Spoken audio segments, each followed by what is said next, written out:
Hello everybody, my name is Kyle and welcome back to another video, something a little more out of the ordinary. Again, today we'll be going over 5 tips for new Dead by Daylight players that mainly play survivors. Now this is in no particular order, you can order them however the hell you want, they'll all work out the same, but my first one is going to be look at your surroundings while you're working on a generator. I cannot tell you how many times I have spectated somebody and they're just staring right at the generator, waiting to do the skill checks, not looking around.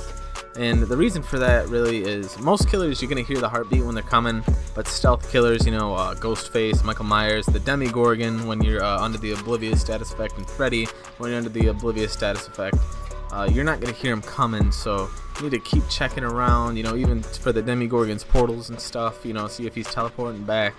Just it'll all around make you a better player and help you out. Learn to like multitask with looking around, doing the skill checks, and you'll just get better as it goes. My other tip coming here is don't use the God palette, which is the palette in the Killer Shack, because what happens, that is one of the best loops in the game if you learn how to run it right. And just that palette, especially if you get a good killer who knows like you're gonna use that, or you're a dumbass and you're gonna end up using that by mistake just to try to get away from him. Once that's gone, someone can't run him around there. You know, give your team time to, you know, do the generators, and just, you know, you're helping them out when you're running it. That's about all I really have to say about the God palette and the Killer Shack. Just don't use it unless you absolutely positively have to. I mean, it just learn to run the loop. And if you really have to, just go down, as long as it's not like, you know, your third hook, then you'll be fine. Just go down, just, you know, keep helping your team, distract the killer, get them to do those gens. You'll be a-okay. Don't worry, just 1 or 2 hooks isn't gonna really kill you. Now, going into the next tip is don't run everywhere, or run and like use the action skill like vaulting or throwing down pallets. I think throwing down pallets actually makes noise anyways, regardless.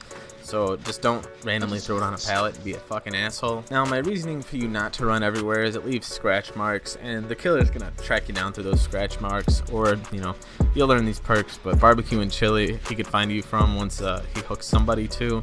So I mean, that could also fuck you. Just don't leave scratch marks for him to follow as well, because everywhere you go while you're running there's scratch marks. Those will literally lead him to right to where you are, unless you walk and crouch and just kind of sneak around when you can. The absolute only time you should be running everywhere is when you are trying to get the killer on you, when you're trying to get all the aggro so you know how to loop him and get his attention, you know, to help your team out. As I've said before, loop him, you know, waste his time until you get down, stuff like that. Or if you're just trying to be a toxic fucking asshole. This next one coming up, if we're going in order, would be number 4, and it's learn the killer and the abilities and their perks, stuff like that. Like Ghostface has like the marks for death thing, where you one hit, you know, he'll mark you while he's in his crouch state. This is what I was talking about earlier with like the stealth killers. Michael has the whole evil within thing, where he can stalk you from a distance, and once he gets to evil within, I think it's tier 3, he can just down you instantly with the exposed status effect. And I think if they're playing Tombstone Michael, they can instantly mori you, which is absolute bullshit, but it can happen. Freddy has like the ability to teleport to generators and stuff. The Huntress, she has like the hatchet, so it's her kind of ability. Instead of the heartbeat for the Huntress though, she does hum. And the same thing with Freddy, he has his own theme music when you see her in the dream world. And the newest one would be the Demogorgon, who has the exhaustion status effect when you're working on a gen. That's one of his perks. And then he also has the portals, or the buttholes, to transport around the map. He has to go over there and lay them though. I don't know how many he can lay at one time, because I don't really play killer. And then the biggest asshole of them all, at least perk wise, is Leatherface, who has the chainsaw, which if he activates that ability, you're 1 hit down. And then the biggest fucking perk in the game that everybody uses is barbecue and chili, which they can see you.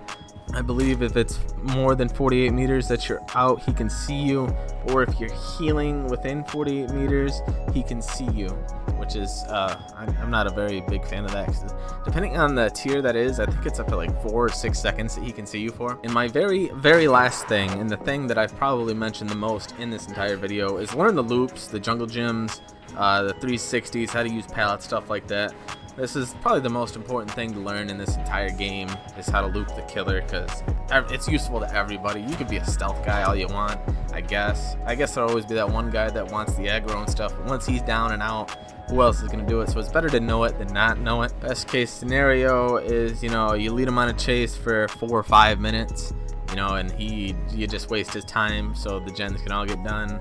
Really, the worst thing that could happen out of that time is he leaves you alone because he's tired of your bullshit. And basically, that's all I really have to talk about, just at least beginner tips wise. If you guys want to see an advanced user tips video, I'm pretty good at Survivor in my opinion. My friends might say differently, that's because they're fucking assholes. And that's basically gonna wrap up the video, because like I said, these are just like beginner tips things. These are the first things you should learn during this game. And if you want to see the next video advanced stuff, you know, let me know down in the comment section. So that leaves just one more thing to say. If you guys enjoyed the video, please don't forget to like the video, subscribe if you want to see more videos, and also comment if I can do anything better with these videos, like editing, voice wise, anything, man. Just let me know. And you guys have a fantastic rest of your night.